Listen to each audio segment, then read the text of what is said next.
네, 안녕하십니까. 고생들이 너무나 많으십니다. 자, 인기 부식이 이제 끝나고 공동 부식, 캐비테이션으로 넘어갔습니다. 캐비테이션 보시면 침시 부식과 유사한 형태 기포의 침식한 손상인데요. 부식이 촉진되는 경우가 많긴 하지만 일반적인 침식 부식과는 달리 부식이 기본이 되는 것은 아니다. 고속의 액체 흐름에 노출된 금속 표면을 따라 압력 변화에 생성된 기포들이 파괴되는 것과 관련하여 발생되고요. 구본 표면 유동 액체, 압력 강화, 액체 증기압 이하시 기포 형성, 국부적인 비등 현상, 기포들이 금속 표면에 다 파괴될 때 반복 압력파, 표면 침식, 표면 보호막이 제거되거나 얇아지면 하부 소지 금속의 부식 촉진, 기포의 파괴 압력 금속을 자체 압력 표면이 충분하다. 이게 기포가 파괴될 때 압력이요 약 1만 바, 1000kg per square cm가 생긴답니다.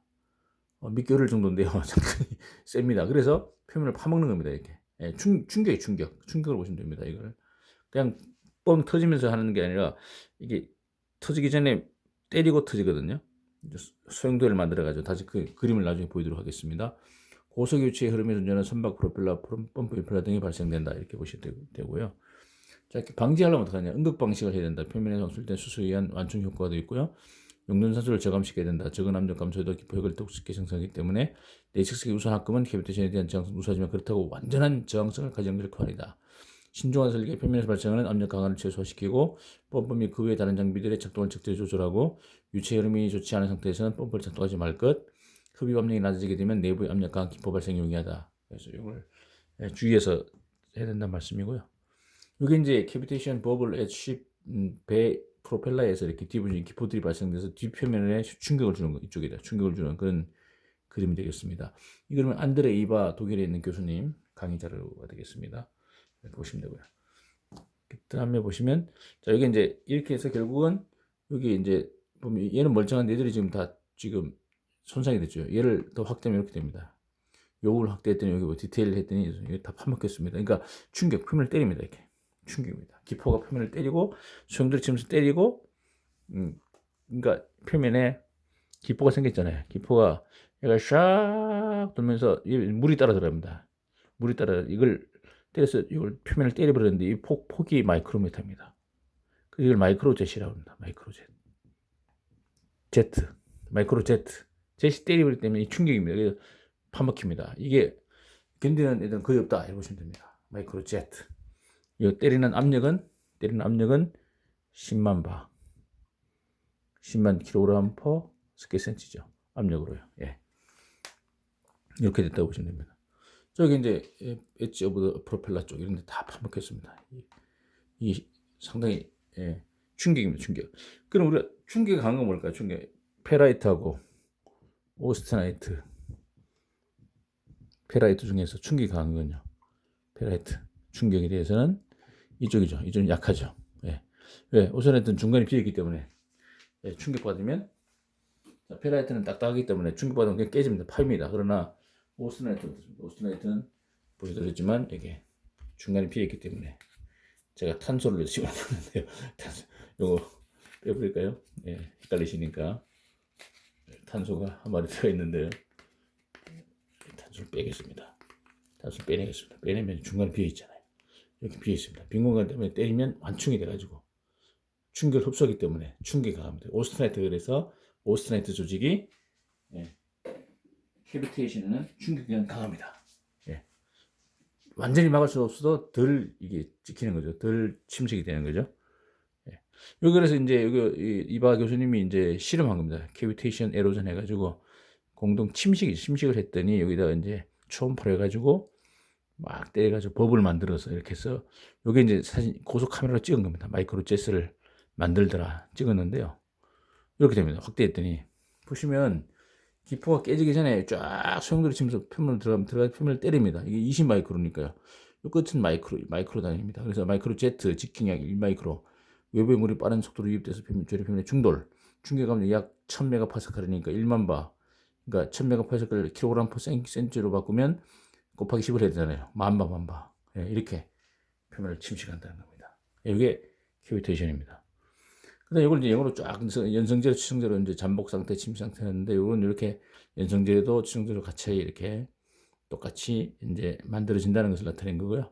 이건 참고로 그냥 보시면 될 것 같습니다. 둘 다 마찬가지고요.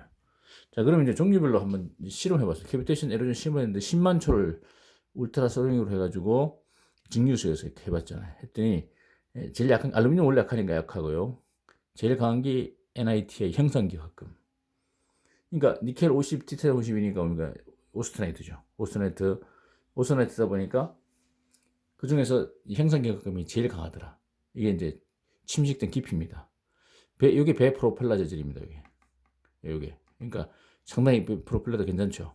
나머지 45C 같은 거 여기 있고요. 티타늄 여기 있고요. 썰매선 세라믹 메탈 뭐 그런 뜻이고요.